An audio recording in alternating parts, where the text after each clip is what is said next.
नमस्कार दोस्तों, बीपीएससी शिक्षक भर्ती श्रृंखला में आप लोगों का स्वागत है। आज जैसा कि आप लोगों का नोटिफिकेशन और सिलेबस जारी हो चुका है, तो आज से हम लोग सिलेबस के अकॉर्डिंग पढ़ेंगे और इसमें सबसे इम्पोर्टेंट टॉपिक जो आज हम लोग सेलेक्ट किए हैं वो है भारतीय राष्ट्रीय आंदोलन। और भारतीय राष्ट्रीय आंदोलन के तहत आज हम लोग भारत छोड़ो आंदोलन पढ़ेंगे। क्या पढ़ेंगे? भारत छोड़ो आंदोलन। जैसा कि आप लोग सिलेबस में देख सकते हैं कि हायर एजुकेशन यानी कि हाई स्कूल के टीचर के लिए भी आपका जो सिलेबस है उसमें देखिए सबसे नीचे में लिखा हुआ है भारतीय राष्ट्रीय आंदोलन। क्या लिखा हुआ है? भारतीय राष्ट्रीय आंदोलन, यानी कि भारतीय राष्ट्रीय इंपॉर्टेंट है। उसके बाद दूसरा में देखेंगे, अगर हम लोग बात कर ले प्राथमिक शिक्षक के लिए, तो प्राथमिक शिक्षकों में भी क्या है, भारतीय राष्ट्रीय आंदोलन इंपॉर्टेंट हो जाता है। और उसके बाद अगर हम लोग बात कर ले माध्यमिक टीचर यानी कि मिडिल स्कूल के टीचर के लिए भी, तो यहाँ पे भी क्या हो जाता है कि भारतीय राष्ट्रीय आंदोलन जो है वो काफी इंपॉर्टेंट हो जाता है। यानी कि जरूरी है कि इस टॉपिक को कर ले और ये तीनों के लिए समान रूप से इंपॉर्टेंट हो जाता है। अगर हम एक और बात आप लोगों को बता देना चाहते हैं कि अगर बीपीएससी एग्जाम कंडक्ट करवा रहा है और अपने सिलेबस में मेंशन कर दिया गया है इंडियन नेशनल मूवमेंट, तो यहाँ पे आप लोगों के लिए 10 नंबर से ज्यादा का प्रश्न आएगा, उससे कम नहीं। यानी कि 10 से बढ़ के 15 हो सकता है, लेकिन 9 नंबर का नहीं होगा, ये गारंटी है। ओके, अगर हम लोग बात कर ले तो आप अगर सोच रहे होंगे इसमें क्या क्या पढ़ना होगा इंडियन नेशनल मूवमेंट में, तो हम लोग शुरू कर रहे हैं 1942 भारत छोड़ो आंदोलन, है ना। नेक्स्ट में पढ़ेंगे 1930 सविनय अवज्ञा आंदोलन। 1920 में हम लोग क्या पढ़ेंगे, इसमें असहयोग आंदोलन। 1905 में हम लोग क्या पढ़ेंगे, स्वदेशी आंदोलन पढ़ेंगे। 1857 में हम लोग क्या देखेंगे, तो भारत सिपाही विद्रोह या 1857 की क्रांति, है ना, ये देखेंगे। और इसके अलावा जो बीच में कुछ जातीय आंदोलन हुआ था या जनजातीय आंदोलन हुआ था, उसको देख लेंगे। तो हम लोग सिर्फ नेशनल ही नहीं पढ़ते चलेंगे, क्योंकि देखिए स्टेट पीसीएस है, तो स्टेट पीसीएस जो है वो क्या करेगा, अपने स्टेट यानी कि बिहार संबंधित क्वेश्चन आप लोगों से अवश्य पूछेगा। क्योंकि कोई भी स्टेट चाहता है कि हमारे स्टेट के ज्यादा से ज्यादा कैंडिडेट का क्या हो, सिलेक्शन हो, इस वजह से बिहार से संबंधित क्वेश्चन पूछा जाएगा। तो आप बोल सकते हैं कि बिहार से क्या क्वेश्चन पूछेगा। सेम चीज 1942 में बिहार में किनका सक्रिय भूमिका रहा, जयप्रकाश नारायण के बारे में क्वेश्चन पूछ सकता है। आजाद दस्ता के बारे में क्वेश्चन पूछ सकता है। 1930 में कौन सी महिला कहाँ पे भागीदारी निभाई, किनके द्वारा नमक कानून तोड़ा गया, यहाँ से क्वेश्चन बन सकता है। 1857 में जगदीशपुर के राजा कौन थे, मेन भूमिका किनकी रही, कहाँ से प्रारंभ हुआ, तो यहाँ से आप लोगों से क्वेश्चन पूछेगा। यानी कि अगर राष्ट्रीय आंदोलन लिखा हुआ है तो सिर्फ राष्ट्रीय नहीं पढ़ना है, स्टेट का भी पढ़ना है। इसको कंक्लूड करते हुए चलना है। ये कभी भी गलतफहमी नहीं रहे कि हमको नेशनल पढ़ लेना है और स्टेट का नहीं पढ़ना है, वहां से क्वेश्चन बखूबी बनेगा। और स्टेट पीसीएस है तो इसका वैल्यू बढ़ जाता है। और एक और बात, आप लोगों के लिए बिहार का जो सीरीज है वो अवेलेबल है, वहां पे आप लोग जाके उसको देख सकते हैं और फटाफट उसको कर लीजिएगा, ताकि बिहार का एक भी क्वेश्चन नहीं छूट पाएगा।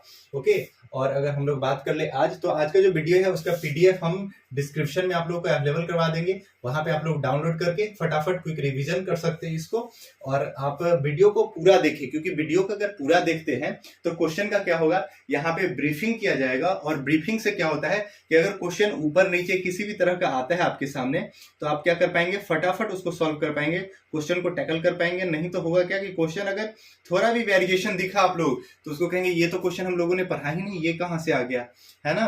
तो इसी वजह से आप लोगों को कोशिश करना है कि जितना मैक्सिमम से मैक्सिमम हो सके क्वेश्चन को टैकल करें। ओके, और हमारे ब्रीफिंग को देखिए। तो एक सेकेंड, यहाँ पे ये दिख रहा है कैमरा में, व्यू नहीं आ रहा है, ठीक है। कैमरा थोड़ा एडजस्ट कर लेते हैं, ठीक है, अब आ जाएगा। ठीक, महात्मा गांधी के जीवनी का लुई फिशर संबंधित है। अब देखिए लुई फिशर के बारे में आप लोग याद रखिएगा, जो लुई फिशर है वो भारत छोड़ो आंदोलन यानी कि 1942 से संबंधित है। 1942 के भारत छोड़ो आंदोलन से संबंधित है। लुई फिशर, ये नाम याद रखना है, लुई फिशर 1942 के भारत छोड़ो आंदोलन से संबंधित है। उसका दूसरा इसमें फैक्ट क्या है कि ये कहाँ के रहने वाले हैं, ये क्वेश्चन पूछ लेता है कि लुई फिशर का संबंध किस देश से है। तो अमेरिकी मूल के पत्रकार है, ये अमेरिकी पत्रकार है ना। ये भी बात आप लोग याद रखेंगे। कभी कभी ये भी क्वेश्चन पूछ लेता है कि जो लुई फिशर है उनके द्वारा कौन सा मैगजीन या कौन सा समाचार पत्र पब्लिश किया जाता था, तो उस समाचार पत्र का नाम है इंडिगो, है ना, इंडिगो, ये याद रखिएगा। इंडिगो जो है वो पब्लिश किया जाता था। उसके बाद कभी कभी ये भी क्वेश्चन पूछ लिया जाता है कि किस लेखक या पत्रकार के लेखन के आधार पर मूवी जो है वो गांधी बनाया गया है ना। भारत में जो महात्मा गांधी के जीवनी पर आधारित मूवी है उसका नाम है गांधी, और इसमें किसके थॉट को लिया गया है तो लुईस फिशर के द्वारा जो लिखा गया था संग्रह उसी पे आधारित है। ठीक है, आप लोग इसका स्क्रीनशॉट ले लेंगे, स्क्रीनशॉट से आप लोगों को पढ़ने में आसानी होगा। तो हम लोग पहली बात क्या जाने, महात्मा गांधी का जीवनीकार का नाम क्या है, लुई फिशर, और इसका संबंध है भारत छोड़ो आंदोलन से। ठीक है, वेव मिलर नाम नहीं याद रखिएगा, वेव मिलर भी आपको कंफ्यूज कर सकता है, जब हम लोग असहयोग आंदोलन पढ़ेंगे वहां पे उसका जिक्र करेंगे। ओके, नेक्स्ट क्वेश्चन हम लोग देखते हैं। नेक्स्ट क्वेश्चन लिखा हुआ है कि भारत छोड़ो आंदोलन के विषय में निम्नलिखित में से कौन सा कथन असत्य है। देखिए, इस वर्ड को जब भी आप लोग क्वेश्चन भी पढ़ेंगे तो पूरा क्वेश्चन पढ़ेंगे, क्योंकि लास्ट में ना कभी नहीं, कभी है, असत्य है, सत्य है, यहाँ पे भी बच्चा गलत करके आ जाता है। तो यहाँ पे गलत स्टेटमेंट के बारे में पूछा है। देखिए, तो लिखा हुआ है इसे अगस्त क्रांति के नाम से जाना जाता है। अभी हम लोग बात करेंगे, इसको अगस्त क्रांति के नाम से जाना जाता है क्योंकि 8 अगस्त को है ना, इसके बारे में क्या किया गया था, ग्वालियर टैंक मैदान बंबई में इस चीज को प्रपोजल रखा गया था कि हम लोग 9 अगस्त से क्या करेंगे, ये प्रारंभ करेंगे। कब कहा गया था, 8 अगस्त को ग्वालियर टैंक मैदान में मुंबई में। ओके, इसी वजह से अगस्त में हुआ, इसी वजह से इसको अगस्त क्रांति का नाम से जाना जाता है। पहला स्टेटमेंट सही है। इसमें अरुणा आसफ अली की असाधारण भूमिका रही। देखिए, 3 आदमी का नाम आप लोगों को याद रखना है, मेनली तो 2 का आप लोग याद रखें, जैसे हो गए अरुणा आसफ अली, है ना, ये आसफ अली। अच्छा ठीक है, इसके बारे में हम 3 नाम है जिसको याद रखना है। ये क्या काम कर रहे थे, अरुणा आसफ, फिर उषा मेहता और राम मनोहर लोहिया।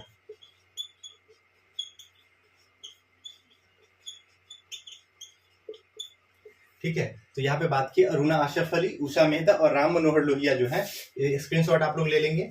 ये जो तीनों व्यक्ति थे, ये क्या कर रहे थे, हिडन रूप से यानी कि गुप्त रूप से कांग्रेस के द्वारा जो आंदोलन चलाया जा रहा था उसमें भूमिका निभा रहे थे। ओके, तो पहली बात स्टेटमेंट सही है, दूसरा स्टेटमेंट सही है, तीसरा क्या है, जवाहरलाल नेहरू को इस आंदोलन के दौरान अहमदनगर फोर्ट जेल में, यही भी याद आप लोगों को रखना है, अहमदनगर, है ना। जवाहरलाल नेहरू से आपसे क्वेश्चन पूछ सकता है कि जवाहरलाल, है ना, जवाहरलाल नेहरू, फिर महात्मा गांधी,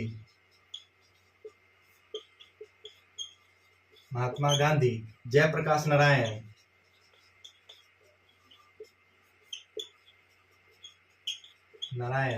और उसके बाद राजेंद्र प्रसाद, इन सभी को किस जेल में रखा गया था। ठीक है, यहां से क्वेश्चन कितनी बार बना है तो इस चीज को भी आप लोग याद रखेंगे। तो अभी हम लोग बात किए कि जवाहरलाल नेहरू को कहां पे रखा गया है, तो अहमदनगर किले में बंद किया गया था। कहां पे किया गया था, अहमदनगर किले में। महात्मा गांधी को कहां बंद किया गया था, तो आगा खां पैलेस में। कहां बंद किया गया था, आगा खां पैलेस में, आप लोग लिख लेंगे छोटा छोटा। जयप्रकाश नारायण को कहां पे जेल में रखा गया था, तो हजारीबाग जेल में। कहां रखा गया था, हजारीबाग जेल में। और राजेंद्र प्रसाद को कहां रखा गया था, तो बांकीपुर जेल में। कहां रखा गया था, बांकीपुर जेल में। याद रखेंगे, जवाहरलाल नेहरू को कहां, अहमदनगर में। महात्मा गांधी को आगा खां पैलेस में, ये बंबई में आगा खां पैलेस, ये भी क्वेश्चन पूछे हुए हैं। जयप्रकाश नारायण को हजारीबाग जेल, और यहां से वो जेल को तोड़ के या कूद के भाग गए थे, फरार हो गए थे, और जयप्रकाश नारायण को बांकीपुर जेल में रखा गया है। ठीक है, बांकीपुर जेल में। इतना बात आप लोग याद रखेंगे। नेक्स्ट क्वेश्चन की तरफ चलते हैं, यानी कि पहला, दूसरा, तीसरा स्टेटमेंट सही है। तो एनी बेसेंट की शानदार भूमिका रही थी, नहीं, बिल्कुल एनी बेसेंट इस समय तो थे भी नहीं दुनिया में। ठीक है, तो एनी बेसेंट इसमें कोई शानदार भूमिका नहीं रही थी। ठीक है, नेक्स्ट क्वेश्चन की तरफ हम लोग चलते हैं।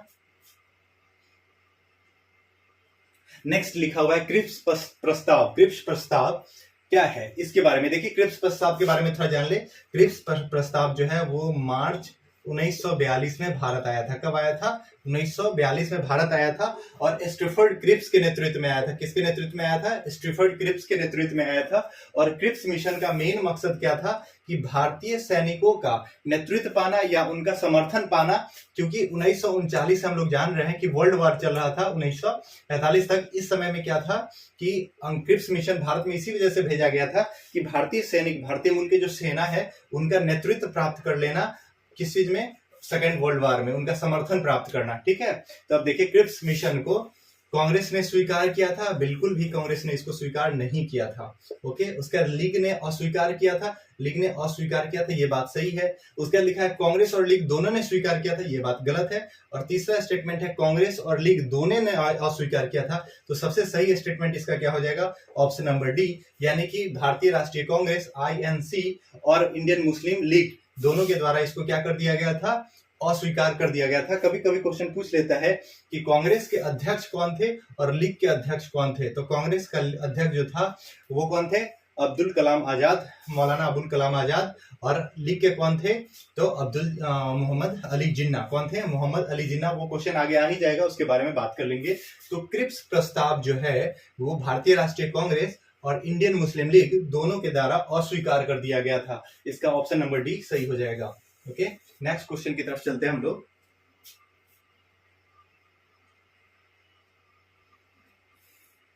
बहुत इंपॉर्टेंट क्वेश्चन है। ब्रिटिश सरकार ने इसे कांग्रेस विद्रोह की संज्ञा दी थी। ये स्टेटमेंट के बारे में पूछ रहा है, किस आंदोलन को कांग्रेस विद्रोह, यानी कि ये जो है भारत के द्वारा किया गया विद्रोह नहीं है, सिर्फ कांग्रेस के द्वारा विद्रोह की संज्ञा दी गई, जबकि कांग्रेस ने इसे सरकार के द्वारा लोगों पर असहज तनाव में रखने की सहज प्रतिक्रिया बनाई है। यानी कि देखिए, इस स्टेटमेंट को आप लोग ध्यान से देंगे, किस युद्ध के बारे में ऐसा कहा जा रहा है, या किस घटना के बारे में ऐसा कहा जा रहा है, या किस चीज के बारे में ऐसा कहा जा रहा है, ये आप लोगों से क्वेश्चन पूछा जा रहा है, जिसमें ब्रिटिश सरकार है वो कांग्रेस पे आरोप लगाती है कि ये क्या है, जो ये आंदोलन चल रहा है वो कांग्रेस के द्वारा है, कांग्रेस का आंदोलन है या कांग्रेस का विद्रोह है, सिर्फ कांग्रेस का, ना कि पूरे भारत का। जबकि कांग्रेस क्या कह रहा है कि ये जनता का सहज प्रतिक्रिया है, जिसमें क्या किया गया है, जनता को असहज रूप से जो दबाया गया है उसके लिए ये क्या है? विद्रोह है। ये किसके बारे में कहा गया है? ये कहा गया है भारत छोड़ो आंदोलन के बारे में। किसके बारे में कहा गया है? भारत छोड़ो आंदोलन के बारे में। ये क्वेश्चन भी इंपॉर्टेंट है, इसको भी आप लोग देख लेंगे। ठीक है, नेक्स्ट क्वेश्चन की तरफ चलते हैं हम लोग।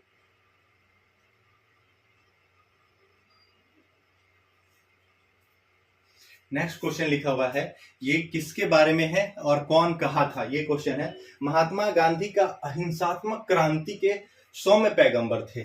महात्मा गांधी जो है वो अहिंसात्मक क्रांति के सौम्य पैगंबर थे, ये किसने कहा था? ठीक है ना, महात्मा गांधी को अहिंसात्मक क्रांति के सौम्य पैगंबर थे, ये बात किसने कहा था? तो लैरी कॉलिंस और डोमिनियन लैपियर ने कहा था, है ना। तो कॉलिंस और लैपियर आप लोग नाम याद रखेंगे। कॉलिंस और लैपियर का ये स्टेटमेंट है जिसने महात्मा गांधी को अहिंसात्मक क्रांति का पैगंबर कहा था। किसने कहा था? लॉरेंस और लैपियर के द्वारा कहा गया था, ये याद रखिएगा। लॉरेंस और लैपियर, कॉलिंस और लैपियर, क्या नाम है? कॉलिंस और लैपियर, बहुत इंपॉर्टेंट है। ये भी अमेरिकी मूल का क्या रहता है? पत्रकार रहता है। पत्रकार नहीं रहता, ये ऑथर रहता है ना। ये बुक लिखता है, राइटर इसको कह सकते हैं। ये क्या था? राइटर। इसके द्वारा काफी बुक लिखा हुआ है, विजिटिंग ऑफ होम्स वगैरह, ठीक है, happiness in Holmes. Next question में चलते हैं हम लोग। निम्नलिखित में से कौन भारत छोड़ो आंदोलन से संबंधित नहीं था? है ना। तो भारत छोड़ो आंदोलन से संबंधित महात्मा गांधी थे, अरुणा आशफ अली थी, उसके बाद जयप्रकाश नारायण थे। लेकिन मोहम्मद अली जिन्ना जो थे, यानी कि INC Indian Muslim council, IMC जो था मुस्लिम काउंसिल, वो क्या किया हुआ था कि भारत छोड़ो आंदोलन में वो अलग थे, क्योंकि उन लोगों को पृथक राज्य पाकिस्तान चाहिए था। इस वजह से वो इस किसी भी मूवमेंट में साथ नहीं दे रहे थे। उनका एक ही डिमांड था, बांटो और छोड़ दो, है ना, अलग करो। नेक्स्ट क्वेश्चन हम लोग देखते हैं। महात्मा गांधी के भारत छोड़ो आंदोलन को किसने अद्वितीय आंदोलन कहा था? बहुत इंपॉर्टेंट है ना। देखिए, महात्मा गांधी के द्वारा जो आंदोलन चलाया गया था, भारत छोड़ो आंदोलन, को अद्वितीय आंदोलन किसके द्वारा कहा गया था? तो सरदार वल्लभ भाई पटेल के द्वारा कहा गया था। ये बहुत इंपॉर्टेंट क्वेश्चन है, आप लोग याद रखिएगा। देखिए, जैसे 1930 में गांधी के द्वारा जो दांडी मार्च किया जाता है, तो दांडी मार्च के जो पेरिस का मार्च था उससे कंपैरिजन भी किए थे सरदार वल्लभ भाई पटेल ही। वैसे ही अद्वितीय आंदोलन, भारत छोड़ो को अद्वितीय आंदोलन महात्मा गांधी के द्वारा किए गए आंदोलन किसके द्वारा क्या कहा गया था? तो सरदार वल्लभ भाई पटेल के द्वारा। ये भी आप लोगों को याद रखना है। ओके, नेक्स्ट क्वेश्चन की तरफ हम लोग चलते हैं। लगता है इसका 2 पार्ट बना के आप लोगों के पास अपलोड करना पड़ेगा, क्योंकि लंबा वीडियो खींच जाएगा। उसके बाद देखिए, हम तो चाहते हैं कि एक ही वीडियो में आप लोगों का कंप्लीट हो जाए ताकि ज्यादा समय नहीं लगे और फटाफट हम लोग कर ले। भारत छोड़ो आंदोलन के नेताओं को गिरफ्तार करने हेतु ब्रिटिश सरकार द्वारा चलाया गया अभियान का नाम क्या था? बहुत इंपॉर्टेंट है ना। ऑपरेशन ऑल आउट मत मार के आ जाइएगा, क्योंकि ऑपरेशन ऑल आउट कहाँ पे अभी चल रहा है? जम्मू कश्मीर में आतंकवादियों को निपटाने के लिए चल रहा है। अभी हम लोगों को क्या करना है? ऑपरेशन जीरो आवर, है ना। जीरो आवर क्या है आप लोग को बता देते हैं। वह जीरो आवर कब होता है? जब 12 बज जाता है एग्जैक्ट, आपसे कोई रात को एकदम उठे और पूछे टाइम क्या हुआ है, तो उस समय नहीं एम पीएम कुछ नहीं समझ, एग्जैक्टली 12 बज रहा था। ऐसे ही तो 8 अगस्त को हम लोग अभी बात की कि ग्वालियर टैंक मैदान मुंबई में क्या हुआ था? भारत छोड़ो आंदोलन को प्रारंभ करना था। कितने तारीख को? 9 अगस्त को, है ना, सुबह सुबह। लेकिन क्या हुआ कि मध्य रात्रि में ही 9 अगस्त के दिन अंग्रेज के द्वारा एक ऑपरेशन चलाया जाता है जिसका नाम है जीरो आर, और भारत के जितने भी प्रमुख नेता रहता है सबको अरेस्ट कर लिया जाता है। अभी हम बताया ना, सबको अरेस्ट करके कहाँ कहाँ रख दिया जाता है। जवाहरलाल नेहरू को अहमदनगर किले में रख दिया जाता है, महात्मा गांधी को आगा खां पैलेस में रख दिया जाता है, सुभाष चंद्र बोस तो नहीं होते हैं उस समय क्योंकि वो अपने आईएनसी की स्थापना में लगे हुए रहते हैं। उसके अलावा अगर हम लोग बात कर ले जयप्रकाश नारायण को, तो उनको हजारीबाग जेल में रख दिया जाता है। राजेंद्र प्रसाद को बांकीपुर जेल में रख दिया जाता है। तो इसी प्रकार आपसे क्वेश्चन पूछा है, बहुत इंपॉर्टेंट है, याद रखिएगा। ऑपरेशन जीरो आर, है ना, ZEROHOURS, है ना। ऑपरेशन जीरो आर शुरू किया गया था और इसी ऑपरेशन के तहत सभी प्रमुख नेता, यहाँ से क्वेश्चन पूछ सकता है, सभी प्रमुख नेताओं को किस अभियान के तहत, यही तो क्वेश्चन है, बस भारत छोड़ो आंदोलन के गिरफ्तार किया गया था किस अभियान के तहत? तो जी ऑपरेशन जीरो आवर के तहत। बहुत इंपॉर्टेंट क्वेश्चन है, इसको याद रखिएगा। इसी वजह से बोलते हैं कि क्वेश्चन को आप लोग ब्रीफिंग देखा कीजिए, क्योंकि जब तक पूरा वीडियो नहीं देखेंगे तब तक कैसे होगा। और यहाँ से कर लीजिए, मेरा विश्वास मानिए 100% आप लोग का टीचर सिलेक्शन होगा। कोई नहीं रोक सकता है टीचर सिलेक्शन में, 100% गारंटी के साथ आप लोगों का सिलेक्शन होगा। बस आप लोग वीडियो देखते जाइए, लाइक और सब्सक्राइब करते जाइए। भारत छोड़ो आंदोलन के दौरान अपने बंदी बनाए जाने के पहले महात्मा गांधी के लोगों के लिए निम्नलिखित में से कौन सा आदेश निर्धारित नहीं किया था? देखिए, जब 1942 में महात्मा गांधी भारत छोड़ो आंदोलन जब प्रारंभ करने वाले थे, तो उसके लिए क्या क्या उन्होंने अपने लोगों से कैसे, जो यहाँ पे ये भी क्वेश्चन आएगा कि ये जो भारत छोड़ो आंदोलन है उसका ड्राफ्ट, उसका मसौदा किसके द्वारा तैयार किया गया था, है ना। तो ये जो मसौदा तैयार किया गया था उसमें क्या क्या बात है वो उसी बारे में पूछ रहा था। महात्मा गांधी ने क्या किया था? करो और मरो का बात किया था, यानी कि डू एंड डाई का बात किया था। सरकारी प्रशासन को संपूर्ण हड़ताल के माध्यम से पंगु बनाना, ये भी उन्होंने बात किया था। उसके बाद है मृत्यु के जोखिम पर भी राष्ट्र को जीवंत बनाए रखना, ये भी बात सही है। और अपने को ब्रिटिश साम्राज्य की प्रजा के रूप में देखे, ये बात उन्होंने नहीं कहा था। इसमें जो बात कही थी करो और मरो के बारे में कहा था, हड़ताल करने के लिए जो सेना में है, जो प्रशासनिक अधिकारी है, उनको त्याग दे देने के लिए, है ना। जो जहां पे है वहीं पे स्टे हो जाए, किसी प्रकार का कोई समर्थन ना करे, है ना। जान चली जाए सो चली जाए, है ना, लेकिन हम लोग क्या करेंगे? आजादी लेके रहेंगे। ओके, अपने अंत समय तक, यानी कि जब तक हमारे शरीर में प्राण है तब तक हम लोग क्या करेंगे? भारत छोड़ो आंदोलन के लिए लड़ते रहेंगे। ओके, नेक्स्ट क्वेश्चन देखेंगे। नेक्स्ट क्वेश्चन है, 6 जुलाई 1942 में वर्धा में महात्मा गांधी जी ने कांग्रेस की कार्यकारिणी समिति में अपने भारत छोड़ो आंदोलन की चर्चा की, तब उस समय समिति के अध्यक्ष कौन थे? बहुत इंपॉर्टेंट, आपसे ये क्वेश्चन पूछेगा, डेट याद रखिएगा। कांग्रेस का जो ये वर्धा जगह है गुजरात में, 6 जुलाई 1942 को, है ना, 6 जुलाई 1942 को जो कांग्रेस का इंडियन नेशनल कांग्रेस कमेटी का जो मीटिंग हुआ था वो कहाँ हुआ था? इस चीज के बारे में पूछेगा आपसे। तो 6 जुलाई को हुआ था वर्धा में। कहाँ हुआ था? वर्धा में हुआ था।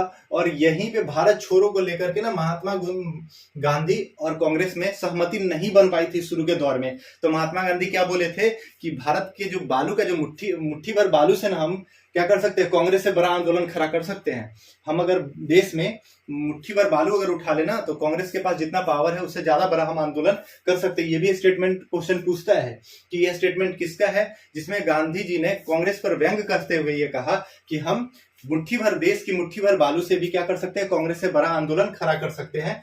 तो ये कहा था वर्धा वाले मीटिंग में, जब इनकी सहमति नहीं बनी थी, बाद में सहमति बन गई थी। ओके, तो 6 जुलाई 1942 को वर्धा में जो हुआ महात्मा गांधी के कांग्रेस कार्यकारिणी की समिति, उस समय अध्यक्ष कौन थे? तो मौलाना अबुल कलाम आजाद। ये याद रखेंगे।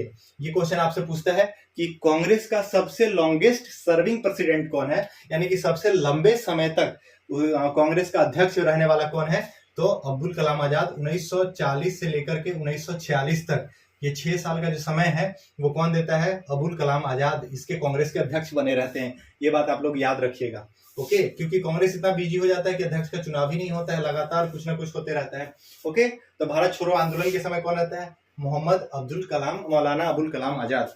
नेक्स्ट क्वेश्चन चलते हैं हम लोग। देखिए कुछ बोलने में स्लिप ऑफ टंग हो जाए तो उसके लिए आप लोग माइंड नहीं कीजिएगा। अगर कोई प्रॉब्लम होता है तो कमेंट सेक्शन में जरूर बताइएगा, और 100% आप लोग विश्वास रखिए, इसको फॉलो करेंगे, एकदम आपका सिलेक्शन होना है। यहाँ पे वही क्वेश्चन सब डाला जा रहा है जिसकी संभावना पूरी तरह से बीपीएससी क्वेश्चन पूछे, और इंडियन नेशनल मूवमेंट बहुत इंपॉर्टेंट हो जाता है। यहाँ से आपका 10 से 15 नंबर 100% आना है। जयप्रकाश नारायण को राष्ट्रीय स्तर के नेता की पहचान किस संदर्भ में मिली?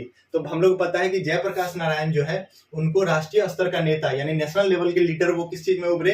तो भारत छोड़ो आंदोलन के दौरान, है ना। उससे पहले वे छोटे थे लेकिन क्षेत्रीय स्तर के नेता थे, ना कि राष्ट्रीय स्तर के। राष्ट्रीय स्तर के कब हुए? तो भारत छोड़ो आंदोलन के समय में हुए, ओके। यहां तक याद रखेंगे। नेक्स्ट क्वेश्चन देखेंगे। भारत छोड़ो आंदोलन का नेतृत्व किया था, भारत छोड़ो आंदोलन का जो नेतृत्व किया था किसने किया था? यहाँ पे नेतृत्व वर्ड यूज कर रहा है, ठीक है। नेतृत्व मतलब क्या होता है? इसको लीड करना, है ना। इसके कौन से लीडर इसको लीड कर रहे थे? तो इसमें देखो हम लोग जानते हैं कि जवाहरलाल नेहरू, महात्मा गांधी, सभी लोग, भीमराव अंबेडकर को तो इससे कोई मतलब ही था नहीं। तो जवाहरलाल नेहरू और महात्मा गांधी ये दोनों क्या थे कि इनको गिरफ्तार कर लिया गया था। तो स्वाभाविक सी बात है कि ये लीड नहीं किए होंगे, ओके। तो इन दोनों के द्वारा लीड नहीं किया गया था, तो इसका ऑप्शन क्या होगा? इनमें से कोई नहीं। ये बीपीएससी में पूछा गया क्वेश्चन है, तो याद रखिएगा नेतृत्व किसी के द्वारा नहीं किया गया था क्योंकि सभी लोगों को गिरफ्तार कर लिया गया था। कभी भी महात्मा गांधी मार के फटाक से मत आ जाइएगा, आंसर गलत हो जाएगा, क्योंकि महात्मा गांधी मसौदा तैयार किए थे और इनका भी गिरफ्तारी हो गया था 9 तारीख की सुबह सुबह, ओके। तो भारत छोड़ो आंदोलन का नेतृत्व किसके द्वारा किया गया था? किसी के द्वारा नहीं। आगे चलते हैं।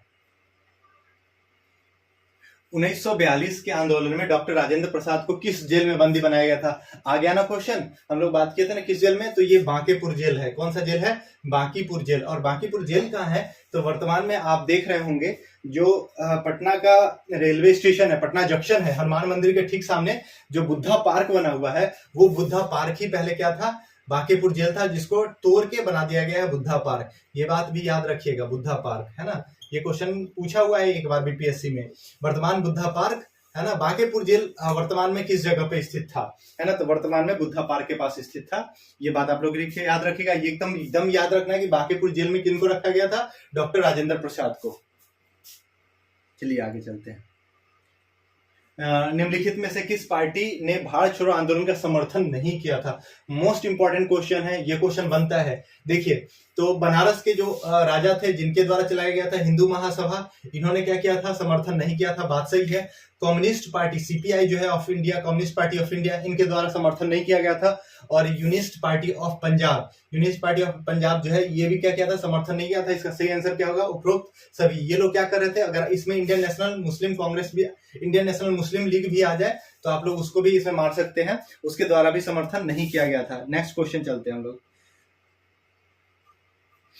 देखिए यहाँ पे आ गया, निम्नलिखित में से कौन कांग्रेसी रेडियो का भारत छोड़ो आंदोलन की अवधि में नियमित रूप से कार्यक्रम प्रसारित करता था? तो इसमें दो आपको नाम याद रखना है। कांग्रेसी रेडियो जब भी आए इसको प्रसारित करने वाला 2 व्यक्ति थे। यहाँ पे वर्ड यूज किया गया है नियमित रूप से। नियमित रूप से ही किया करते थे और ये गुप्त रूप से भी चलता था। तो इसमें मेन रोल था राम मनोहर लोहिया का, और दूसरी जो महिला थी उनका नाम है उषा मेहता का। किनका नाम था? उषा मेहता का।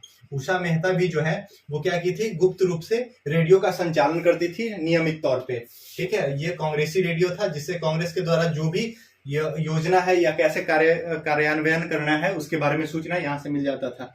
नेक्स्ट क्वेश्चन हम लोग देखते हैं।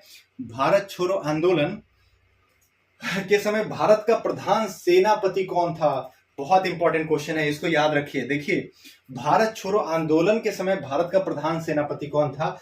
ये क्वेश्चन पूछ रहा है कि उस समय भारत का गवर्नर जनरल कौन था। देखिए यहाँ पे 2 तरह का क्वेश्चन बनेगा। एक भारत छोड़ो आंदोलन प्रारंभ होने के समय पर, यहाँ वर्ड दे देगा प्रारंभ, ठीक है। तो जैसे ही प्रारंभ होगा तो इसका सही आंसर क्या होगा? लिन लिथगो। कौन हो जाएगा? लिन लिथगो। और अगर ऐसा क्वेश्चन पूछ लेता है कि 8 अगस्त 1942 को भारत छोड़ो आंदोलन के समय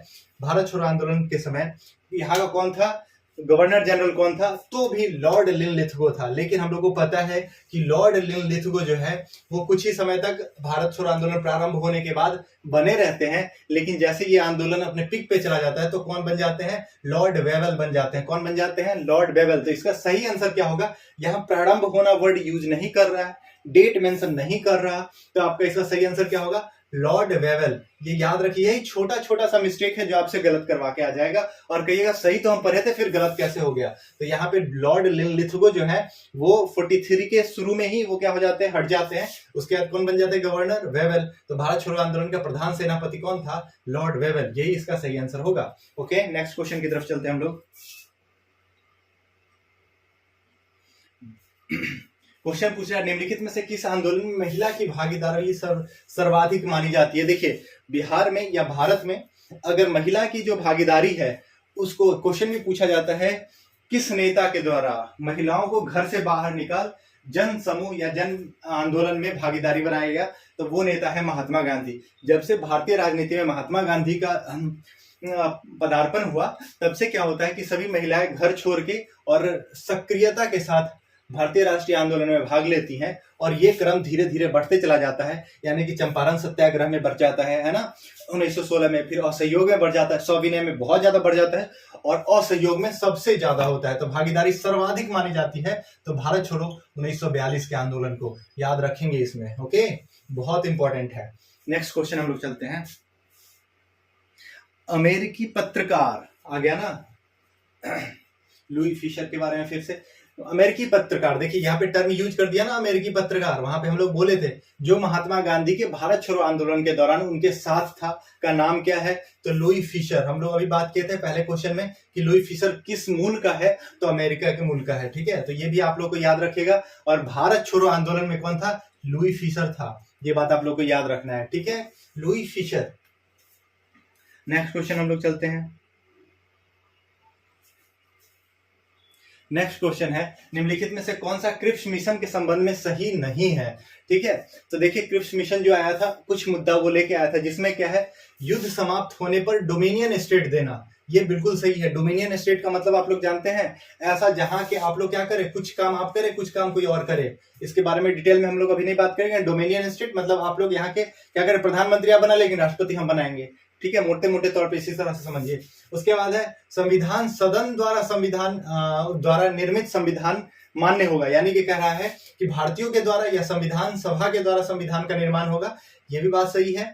उसके बाद क्या, नई कार्य परिषद की नियुक्ति जिसमें हिंदू और मुस्लिमों का समान प्रतिनिधित्व होगा, ये नहीं है। ये बात कैबिनेट मिशन में किया गया था। ठीक है, कोई भी सूबा भारतीय संघ से बाहर रह सकता है, ये भी बात किया गया था। तो क्रिप्स मिशन के संबंध में सही नहीं है, तो ऑप्शन नंबर इसका सी हो जाएगा। ऑप्शन नंबर सी क्या होगा? इसका सही हो जाएगा। बात बाकी जो बात है वो क्या है, क्रिप्स मिशन में मेहनत लिखा हुआ था कि कोई भी भारतीय संघ है जो भारत से बाहर रह सकता है वो रहे, कोई दिक्कत नहीं है।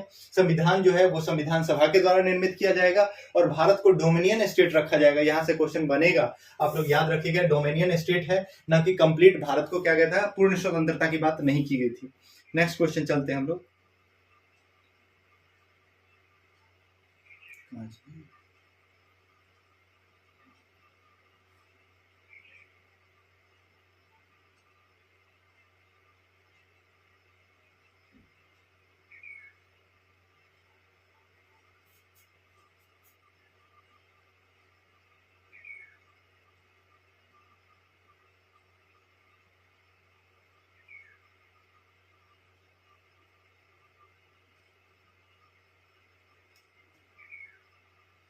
ये क्वेश्चन अभी देखिए, ये क्वेश्चन देखिए। यहाँ क्वेश्चन, यहाँ भारत में एक क्रांति होने जा रही है और हमें जल्द से यहाँ से चले जाना चाहिए, है ना। यानी कि यहाँ ये भारत के लिए यूज किया गया है। भारत में एक क्रांति होने जा रही है और हमें जल्द से जल्द यहाँ से चला जाना चाहिए। ये किसके द्वारा कहा गया? देखिए हम लोग बात किए ना कि अगस्त में क्या होता है, भारत छोड़ो आंदोलन शुरू होता है 1942 अगस्त में, यानी 8 अगस्त को। और हम लोग बात किए कि मार्च 1942 में आता है कौन? Cripps mission. तो जो इसके अध्यक्ष रहते हैं सर स्टेफर्ड क्रिप्स। कौन? Sir Stafford Cripps. उन्हीं का ये स्टेटमेंट है कि देखो क्रिप्स मिशन को इंडिया में कोई एक्सेप्ट नहीं कर रहा है, वो ना मुस्लिम लीग है ना इंडियन नेशनल कांग्रेस है। अब क्या होना चाहिए कि हम लोग यहाँ से जल्दी चला जाना चाहिए, क्योंकि भारत में एक बहुत बड़ा मूवमेंट स्टार्ट होने वाला है, और वो मूवमेंट कौन होगा? भारत छोड़ो आंदोलन। ठीक है, तो यही याद रखिएगा। यह स्टेटमेंट किसका है? तो सर स्टैफोर्ड क्रिप्स का है। ये बात आप लोग याद रखिए, यहाँ भारत में एक क्रांति होने जा रही है और हमें जल्द से जल्द यहां से चले जाना चाहिए। किसका है? सर स्टैफोर्ड क्रिप्स का ये स्टेटमेंट है। ओके, नेक्स्ट क्वेश्चन की तरफ हम लोग चलते हैं। निम्नलिखित नेताओं में से किसने भारत छोड़ो आंदोलन के दौरान जेल से फरार होकर भूमिगत रेडियो को संगठित किया था? तो कौन सा नेता था जिन्होंने भूमिगत रेडियो को चलाया था?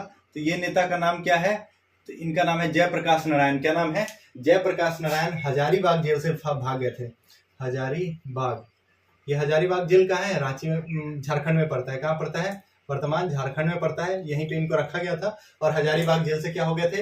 ये भाग गए थे। ओके, तो आपको ये पूछा कि भारत छोड़ो जेल से कौन फरार हो गए? भूमिगत गतिविधि यानी कि गुप्त रूप से कौन चला रहा था? तो जयप्रकाश नारायण के द्वारा। Next question.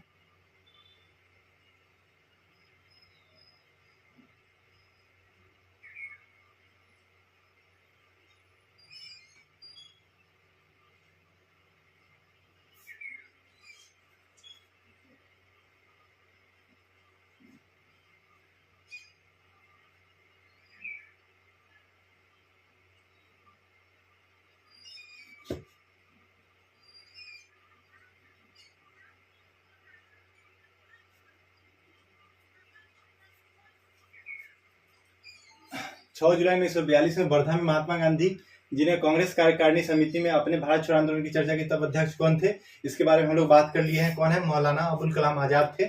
इसके बारे में ये क्वेश्चन रिपीट कैसे हो गया?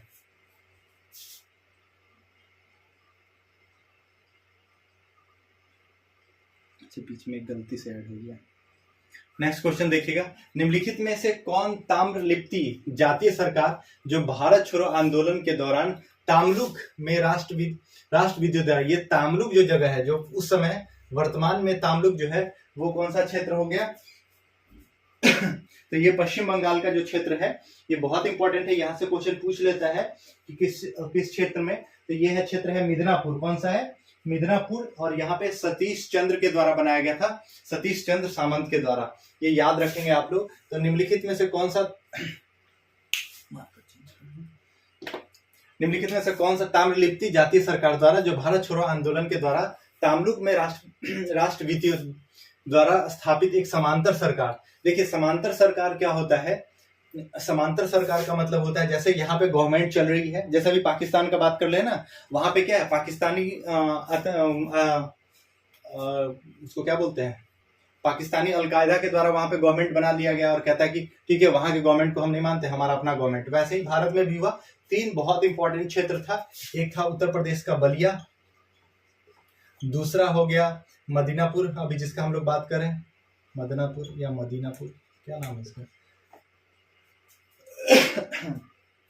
और तीसरा जो था उसका नाम है मिदनापुर, और तीसरा क्या नाम है? सतारा, मिदनापुर।